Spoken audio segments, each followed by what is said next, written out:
Hello guys. Hello guys, ito yung battery charger natin ng sasakyan.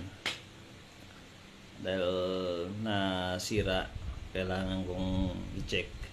Kaysa naman may tapon. Tinignan ko na lang, binuksan ko.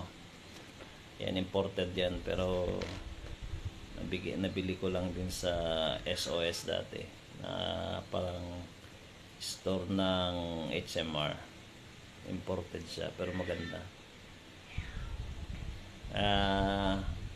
Wala rin akong mahanap na sa tingin ko na mapag-ayusan na na electronic shop, kaya nag DIY na lang ako.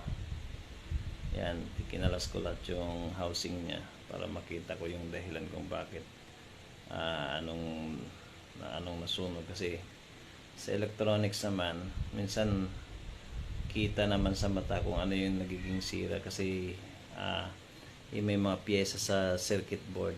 Yan, hindi naman ako bihasa, pero minsan may mga bagay kasi na pwede naman natin makita at i-repair sa halagang yung piyesa na may mura lang. Ang nagastos ka lang din kasi dyan is parang halagang 6 pesos lang na piyesa. Pero ako na rin